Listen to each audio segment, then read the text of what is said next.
অবশেষত ভাইমন্দা চালো पिक्चर तुम्हारे लिए क्या मायने रखता है बाबूलाल बाबूलाल নহয় মোৰ নাম ভাইমন নমস্কাৰ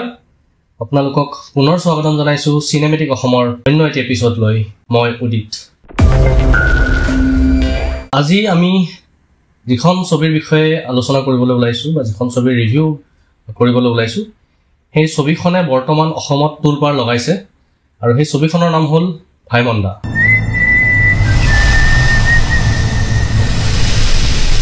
মোৰ চাওতে দুদিন দেৰি হ'ল শুক্ৰবাৰে ৰিলিজ হৈছিল মই দেওবাৰে চালো ছবিখন সেই ৰিভিউটো বনাওতে অলপ দেৰি হ'ল ভাইমন্দা অৰ্থাৎ মুনিন বৰুৱা বুলি ক'লে অসমীয়া ছবি জগতৰ এক বিৰল ব্যক্তিত্ব তেওঁ মুনিন বৰুৱা অকল এজন ছবি নিৰ্মাতাই নহয় ছবি নিৰ্দেশকেই নহয় তেওঁ এখন সম্পূৰ্ণ শিক্ষানুষ্ঠান বুলি ক'ব লাগিব Munin Baruah was an institution আৰু তেওঁক লৈ কৰা এই বায়োপিকখন এখন কালজয়ী বায়োপিক হ'ব পাৰে ভাইমন্দা ছবিখন আসলতে অকল ভাইমন্দা বুলি নহয় বা মুনিন বৰুৱা বুলি নহয় এই ছবিখন ইয়াৰ নিৰ্দেশকে বা নিৰ্মাতাই ট্ৰিবিউট হিচাপে আগবঢ়াইছে সমগ্ৰ অসমীয়া ছবি জগতৰ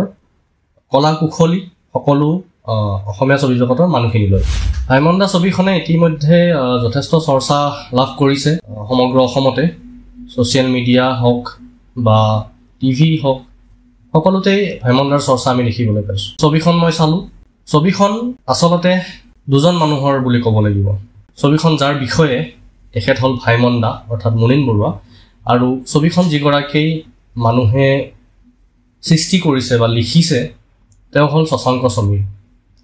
দুইজনৰ মাজত এটা সামঞ্জস্য আছে আৰু সেইটো হৈছে এটা সপোনৰ এসময়ত মুনিন বৰুৱাই সপোন দেখিছিল অসমীয়া অডিয়েন্সৰ বাবে এখন ছবি নিৰ্মাণ কৰিবলৈ আৰু ঠিক তেনেদৰে এই ছবিখনৰ নিৰ্দেশক শশাংক সমীৰ তেখেতেও এটা সপোন দেখিছিল প্ৰায় 4-5 বছৰে এই সপোন অসমবাসীক এটা উপহাৰ দিব আৰু তাৰে ফলাফল ভাইমন্দা তুমি নাযাবা কৰি কিমান আৰু নাটক কৰি থাকিম হে আমি সকলোৱে মিলি সিনেমা এখন কৰোঁ ছবিখন চালে কিছুমান বস্তু বুজি উঠিব পাৰি ছবিখনত কেনে ধৰণৰ কষ্ট কেনে ধৰণৰ ৰিচাৰ্চ তাৰ ওপৰত দিয়া হৈছে কেনে ধৰণৰ সময় তাৰ ওপৰত দিয়া হৈছে ছবিখন চালেই বুজিব পাৰি ছবিখন মই এখন মাষ্টাৰপিচ বুলি নকওঁ কিন্তু এই ছবিখন এখন আপুনি PhDৰ থিচিছ বুলি ক'ব পাৰে এই ছবিখনে অসমীয়া ছবি জগতৰ প্ৰায় 3টা দশকক কভাৰ কৰিছে য'ত ছবি জগতৰ অসমীয়া ছবি জগতৰ কেনে ধৰণৰ ষ্ট্ৰাগল আছিলে বা কেনেকৈ উত্থান পতনবোৰ হৈছে প্ৰায় তাক কিছু কিছু দাঙি ধৰিবলৈ চেষ্টা কৰা হৈছে এখন অসমৰ প্ৰথমখন বায়োপিক বুলি ক'ব লাগিব কমাৰ্চিয়েল বায়োপিক বুলি ক'ব লাগিব আৰু ইতিমধ্যে ছবিখনে ভাল সফলতা অৰ্জন কৰিছে ছবিখনৰ কলা কুশলী খুব সুন্দৰ হৈছে ছবিখনৰ আপোনাৰ চিনেমেটোগ্ৰাফি খুব ধুনীয়া হৈছে কাৰণ ছবিখনৰ চিনেমেটোগ্ৰাফি যিগৰাকী মানুহে কৰিছে তেওঁ হ'ল সাউথৰ খুব পপুলাৰ ভাল এজন চিনেমেটোগ্ৰাফাৰ ভাঞ্চিনাথন মুৰুগেছন তেওঁ বলিউডৰ ছবি অগ্নিপথৰ দৰে ছবিত কাম কৰিছে যিমানখিনি মই চালোঁ সেইফালৰ পৰা ছবিখন টেকনিকেলিও খুব ধুনীয়া হৈছে আচলতে মুনিন বৰুৱা দৰে ব্যক্তিত্ব থকা মানুহ এজনৰ ছবি 2.5 ঘণ্টাত সীমিত কৰিবলৈ অলপ টান আৰু সেইখিনি বস্তু ছবিখন চাই বুজিব পাৰি কাৰণ বহু বস্তু হয়তো ৰৈ গৈছে পৰিচালকৰ ফালৰ পৰা বা নিৰ্মাতাসকলৰ ফালৰ পৰা কিন্তু এই 2.5 ঘণ্টাৰ ভিতৰত সেই সকলোবোৰ বস্তু ধৰি ৰখাটো ইমান সম্ভৱ নহয় তেওঁক লৈ এখন সম্পূৰ্ণ ৱেব ছিৰিজ বনাব লাগিব তেতিয়াহে চাগে মুনিন বৰুৱাৰ বিষয়ে আৰু ভালকৈ কিছুমান বস্তু আমি জানিব পাৰিম যাৰ কি নহওক তথাপি যথেষ্ট চেষ্টা কৰা হৈছে যথেষ্টখিনি ইনফৰমেশ্যন যথেষ্টখিনি তেওঁৰ বিষয়ে আমি জানিবলৈ পাৰিছোঁ মই নিজে এজন ছবি ভাল পোৱা মানুহ হিচাপে মুনিন বৰুৱাক সদায় মানি আহিছোঁ তেখেতৰ হিয়া দিয়া নিয়া ছবিখন যেতিয়া মই প্ৰায় ক্লাছ হয়তো 5-6 মানত পঢ়িছিলোঁ নহয় 8 এনেকুৱা হ'ব তেতিয়াই চাব গৈছিলোঁ হলত আৰু প্ৰায় 3বাৰ চাইছিলোঁ হিয়া দিয়া নিয়াখন ইমানেই ভাল লাগিছিল তেতিয়াই সেই ছবিখনৰ প্ৰতি ইমান এটা নিচা আহি গৈছিল পিছলৈ যেতিয়া আমি ছবিৰ বিষয়ে ভালদৰে জনা হ'লোঁ তেতিয়া গম পালোঁ যে সেই ছবিখন কোনে বনাইছিলে সেই ছবিখনৰ আঁৰত কোন মানুহ আছিলে আৰু তেতিয়াই মোৰ মুনিন বৰুৱা দেৱৰ প্ৰতি এক বিশেষ শ্ৰদ্ধা আৰু বিশেষ আগ্ৰহ জাগি উঠিছিল আজিৰ পৰা প্ৰায় কেইবছৰমান আগতে মুনিন বৰুৱা দেৱক লগ পোৱাৰ সৌভাগ্য হৈছিলে 2বাৰকৈ লগ পাইছিলোঁ তেখেতক খুব শান্ত মানুহ আছিলে, কথা বৰকৈ বেছি নকৈছিলে আৰু বহুত বেছি যদিও লগ পোৱা নাই কিন্তু তেওঁৰ বিষয়ে জানিবলৈ মন আছিলে আৰু এই ছবিখনে সেইটো জনাত সহায় কৰিছে।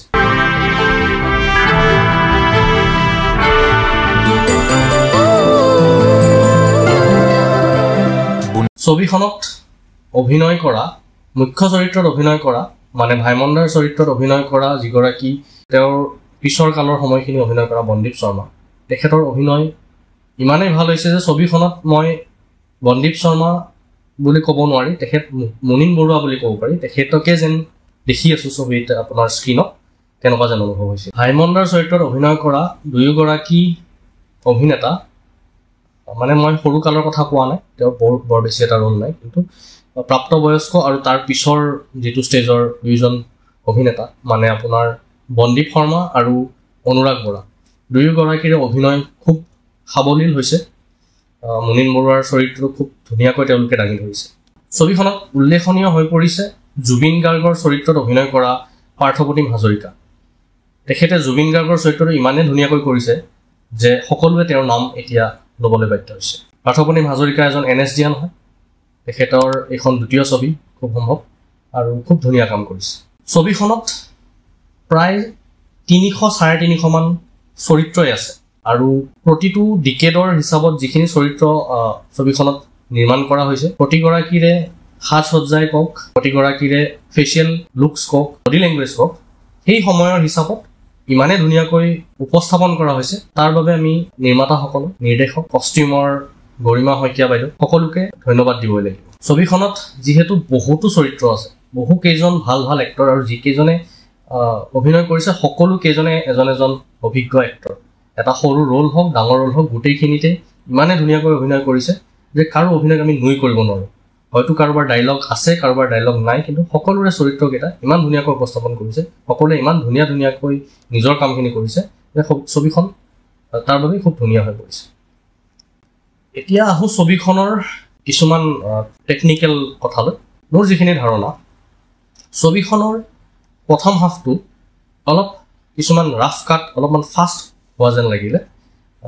খৰধৰকৈ কিছুমান বস্তু দেখুওৱা যেন লাগিলে। হয়তো মানে এইটো এটা কাৰণ কিয় হয়, কাৰণ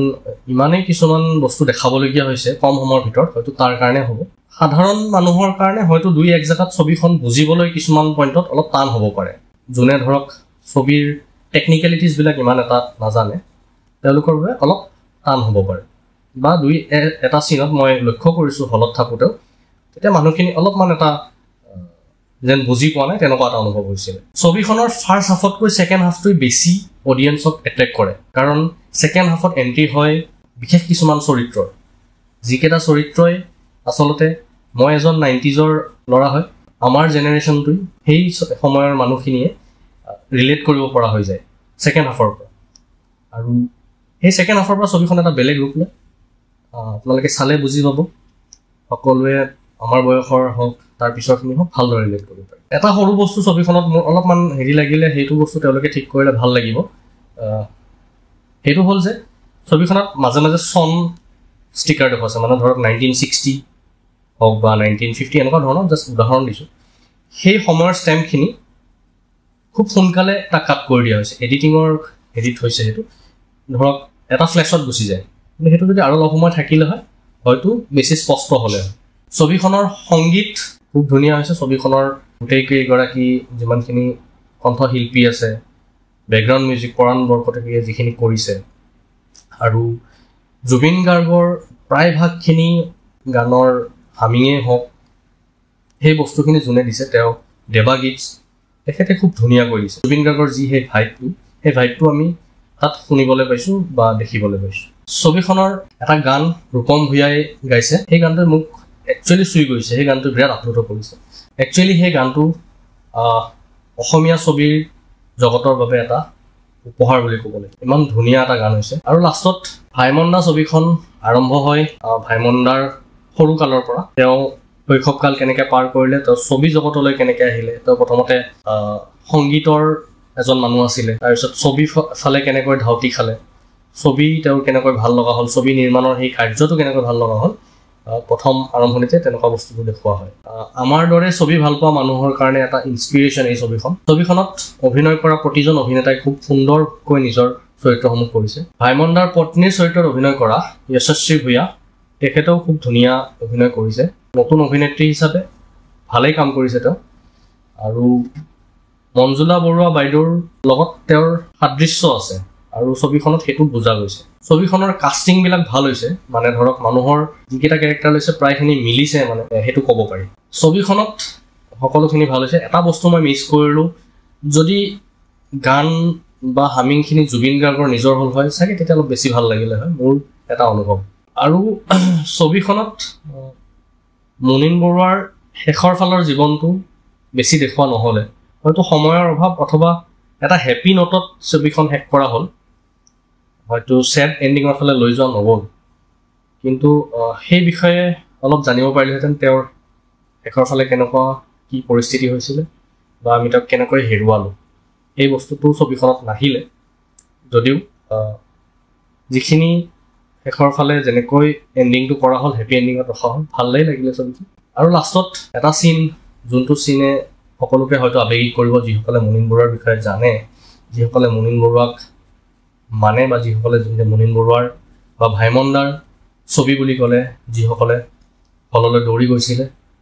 সেইখিনি সময়ে অলপ আৱেগিক কৰি তোলে মোক বহুত বেছি নকওঁ ছবিখনৰ বিষয়ে ইতিমধ্যে বহুতো ৰিভিউজ বহুতো আপডেট আহিছে সকলোৱে গমে পাইছে কিন্তু ছবিখন এখন ভাল ছবি হৈছে কাহিনী হিচাপত ছবিখন হয়তো আৰু অলপ ভাল হ'ব পাৰিলেহেঁতেন কিন্তু টেকনিকেলি হওক অভিনয়ৰ ফালৰ পৰা হওক বাকী গোটেই ফালৰ পৰা ছবিখন খুব এখন ভাল ছবি হৈছে অসমীয়া ইণ্ডাষ্ট্ৰীত বা অসমীয়া ছবি জগতত এখন থাকি যাবলগীয়া ছবি এনেকুৱা এজন মানুহৰ ছবি যিজন মানুহে